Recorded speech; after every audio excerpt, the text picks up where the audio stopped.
episode 49. Pada saat Putri menghubungi calon suaminya, Nathan sedang duduk santai bersama dengan Andre. Mendengar Putri teriak, Nathan langsung lari secepat kilat. Begitupun Andre ikut lari. "Ada apa?" tanya Andre sembari mengimbangi langkah Nathan yang sedang lari terbirit-birit. "Tidak tahu," sahut Nathan sembari terus berlari. Keluarga yang melihat itu bingung. "Ada apa?" tanya Oma ke Naomi. Mami Naomi mengedikkan bahunya. Dia juga tidak tahu kenapa anaknya seperti orang yang sedang panik. Nathan membuka pintu kamar dan kaget melihat wajah, tangan, dan kaki calon istrinya memerah. "Ada apa ini?" tanya Nathan sembari mendekati calon istrinya. "Gatal," rengek Putri sembari menggosok lembut leher dan tangannya. "Kamu kenapa, Putri?" tanya Andre. "Tidak tahu, aku makan kek itu. Tiba-tiba wajahku langsung merah." Jelas Putri masih menggosok wajahnya yang terasa panas dan gatal. Mendengar ucapan Putri membuat Nathan marah. Dia keluar dari kamar dan menemui keluarganya. Nathan melemparkan kek itu ke atas meja, membuat semua keluarga kaget. "Siapa yang melakukan ini?" teriak Nathan sembari menunjuk piring yang telah pecah di atas meja. "Apa maksud kamu, Nathan?" tanya Oma. "Badan Putri gatal-gatal sesudah makan kek itu." Nathan kembali menunjuk ke arah kek. "Jawab!" teriak Nathan. "Mami hanya menyuruh pelayan untuk mengantarkan makanan dan minuman ke kamar Putri. Tapi tidak ada tambahan lain dalam kek itu," jelas maminya. "Panggilkan Koki," teriak Nathan. Tidak berapa lama Koki datang ke ruang tamu. "Iya Tuan," sahutnya takut. "Apa saja bahan yang kamu gunakan dalam membuat kek itu?" tanya Nathan. "Gula, tepung, telur, kacang," sahutnya. Oma tahu. Mungkin Putri alergi makan kacang," timpal Oma. Dari jauh Putri dan Andre mendekat. Keluarga membulatkan matanya, melihat wajah Putri yang tidak cantik seperti di awal. Wajahnya telah memerah. "Nathan, sebaiknya kita bawa Putri ke klinik terdekat," ujar Andre. Nathan memperhatikan wajah Putri yang menahan gatal dan panas. Dia merasa kasihan dengan kondisi calon istrinya. Nathan memapah calon istrinya menuju pintu utama. Sedangkan Andre berlari mengambil mobil di dalam garasi. Mereka sama-sama pergi ke klinik. Di dalam mobil Putri terus merengek. Rasa gatal tidak bisa ditahannya lagi. "Panas!" teriak Putri. "Iya, aku tahu. Kamu sabar ya." Nathan hanya bisa mengelus punggung calon istrinya. Untuk sampai di klinik mereka hanya membutuhkan waktu 30 menit. Sesampai di klinik, dokter memberikan pertolongan kepada Putri dan memberikan obat alergi. "Jika sudah minum obat ini, berangsur-angsur ruam merah di wajah dan di badannya akan hilang," ujar dokter. Mereka kembali ke villa. Putri terlihat lebih tenang dari sebelumnya. Tidak ada rengekan lagi, karena rasa gatal itu mulai sedikit reda. "Apa kamu tahu ada alergi?" tanya Nathan. "Ada, aku alergi makan kacang," sahutnya. "Mulai sekarang, hati-hati dengan makanan.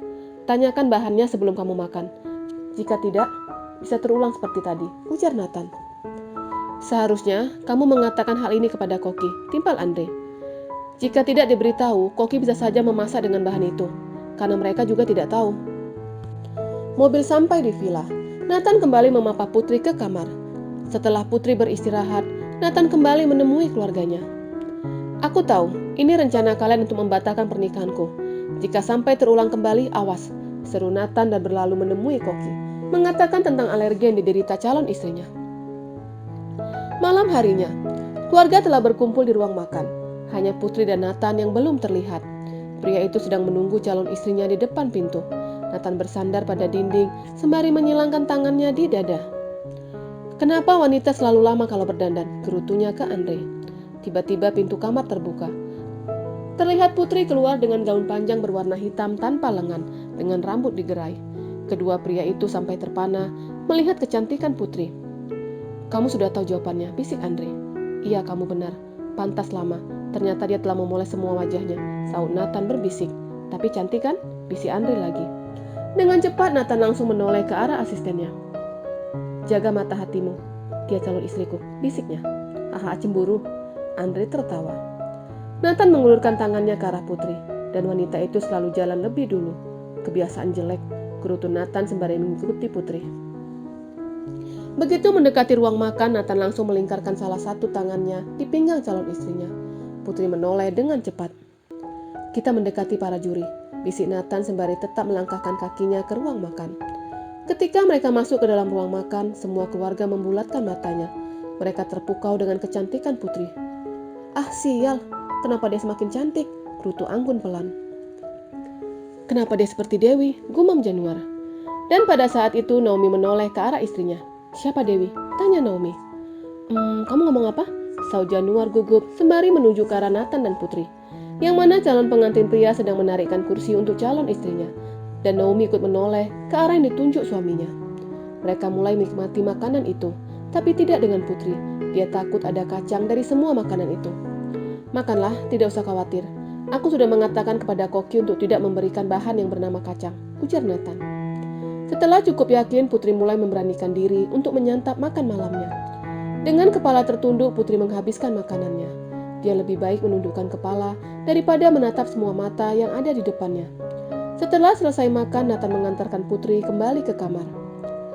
Apa kamu tidak ingin aku temani? Goda Nathan. Jangan genit. Ingat, perjanjian yang kamu buat tidak akan menyentuhku, saut Putri ketus. Aku menemani bukan mau menyentuhmu, tapi hanya menjagamu. Kenapa sekarang kamu selalu memikirkan hal itu terus? Apa kamu rindu dengan sentuhanku? Goda Nathan tersenyum. Boleh, tapi itumu aku ikat dulu. Putri menunjuk ke arah junior Nathan dan membanting pintu kamar. Melihat hal itu membuat Andre tertawa. Sepertinya kamu yang akan tergoda, ejek Andre. Tidak akan, sahut Nathan dan berlalu diikuti Andre dari belakang. Kalau benar kamu yang lebih dulu jatuh cinta, bagaimana? Tanya Andre. Pertanyaan Andre membuat Nathan menghentikan langkahnya. Bagaimana kalau pertanyaan itu kamu tanyakan kepada Putri? Kalau dia tidak mungkin. Putri masih bersikap dingin, tapi kamu sudah banyak berubah. Bukannya kamu yang mengatakan kepadaku untuk bersikap baik kepadanya? Iya benar, kamu benar-benar melakukan seperti yang aku katakan. Ngomong-ngomong, Oma Lili belum tahu dengan siapa kamu akan menikah, tanya Andre. Belum. Biar saja besok Oma terkejut ketika melihat aku menikah dengan wanita yang ingin jodohkannya denganku. Pasti dia akan sangat senang. Sudah sampai mana Oma? Tanyanya. Oma sudah sampai di ibu kota dan sedang beristirahat. Besok pagi akan berangkat ke sini, sahut Andre. Malam telah larut dan Putri memandang kamar yang ditempatinya, memandang kebaya warna hitam yang sedang digantung. Semoga sandiwara ini cepat berakhir, gumamnya mencoba menutup matanya. Keesokan harinya, perias telah datang lebih awal. Mereka mulai merias keluarga dan pengantin wanita. Rambut Putri disanggul Kartini dengan aksesoris bunga melati memenuhi kepalanya. Dia terlihat sangat cantik dan memanglingkan. Pria sampai terkagum-kagum melihat penampilan pengantin wanita. Silakan gunakan kebayanya, ujar pria sembari memberikan kebaya ke pengantin wanita. Tapi tiba-tiba pria tidak memberikan kebaya itu. Dia melihat kebaya dengan seksama. Ada apa? Tanya Putri. Kebaya ini robek, ujar Prias dan langsung menghubungi Andre. Andre dan Nathan telah berada di tempat ijab kabul. Semua keluarga sudah berkumpul dengan duduk di kursi yang telah disediakan untuk pihak keluarga. Tidak berapa lama Oma Lili datang. Hal itu membuat Oma Stacy mendengus kesal. Nathan menyambut Oma Lili dengan menyalami wanita parubaya itu. Mana calon istrimu? Ujar Oma Lili yang didampingi perawat ASI. Ada di dalam, sahut Nathan. Melihat ada Oma Lili membuat Nico beranjak menghampiri. Dia ingin mendekatkan diri dengan wanita sepuh itu. Begitupun Naomi ingin menghampiri mantan mertuanya. Tapi Oma Stacy melarangnya. Jangan temui dia. Oma Stacy merapatkan giginya. Mami, aku ingin menyapa saja, sahutnya. Mami bilang tidak boleh, seru Oma Stacy. Apa kabar Oma? Sapa Nico sembari menyalami wanita sepuh itu. Oh Nico, kamu sudah besar. Wanita sepuh itu memeluk cucunya dengan erat. Nico membawa Oma Lili ke kursi bergabung dengan keluarga Alexander. Tapi Oma Lili memilih duduk terpisah dari keluarga mantan besannya. Andre menjawab panggilan itu dan langsung mengatakan kepada Nathan. Kedua pria itu berlari ke kamar Putri. Ada apa? Tanya Nathan. Kebayanya robek, saut pria sembari menunjukkan ke Nathan. Pria itu melihat kebaya yang bagian bawah dan punggung telah rusak. Sepertinya ada yang sengaja merusak kebaya ini, bisik Nathan ke Andre. Selidiki siapa pelakunya, titah Nathan. Lalu bagaimana dengan kebayanya? Tanya Andre. Carikan kebaya yang lain. Hubungi butik untuk mengantarkan dengan segera ke sini, titah Nathan. Andre segera bertindak cepat dengan menghubungi pemilik butik, menyebutkan kebaya yang harus diantar segera ke villa. Putri duduk di pinggir tempat tidur dengan memakai kimono handuk dengan rambut yang sudah disanggul. Tinggalkan kami, titah Nathan kepada Prias. Tinggallah pengantin di dalam kamar itu. Apa ada orang yang masuk ke kamar ini tadi malam? Tanyanya. Enggak tahu, aku tidur sangat pulas. Biasanya aku tidak tidur dengan pulas seperti tadi malam. Apa karena aku minum obat alergi? Sahut Putri. Sementara itu di taman belakang, semua keluarga mulai bosan. Sudah 1 jam, tapi acara belum juga dilaksanakan. Bahkan Pak Benny sudah tiba di tempat itu sebagai saksi. Andre mendatangi pihak KUA. meminta untuk menunggu sampai 2 atau 3 jam lagi. Kenapa sampai lama? Tanya pihak KUA. Pak Benny yang duduk di kursi saksi mendengarkan percakapan itu. Tapi dia tidak ingin menanyakan kepada Andre. Dia memilih meninggalkan tempat acara menuju ke dalam villa. Semua keluarga saling pandang dan berasumsi dengan pikiran masing-masing tentang acara akad nikah yang molor beberapa jam. "Di mana Nathan?" tanya Pak Benny ke Andre. Pria itu menunjukkan kamar Putri. Andre mengetuk pintu dan mengatakan kepada Nathan tentang Pak Benny. Nathan keluar dari kamar untuk menemui pria parubaya itu. "Ada apa Nathan?" tanya Pak Benny. "Ada yang dengan sengaja merobek kebaya calon istri saya. Jadi kami harus menunggu kiriman kebaya dari ibu kota," jelasnya. "Apa kamu yakin?" tanya Pak Benny lagi. "Iya, saya sudah bertanya pada Putri. Dia tidak tahu siapa yang masuk ke dalam kamar. Karena semalam dia tidur dengan sangat pulas," jelas Nathan. "Saya mohon tunggu sebentar.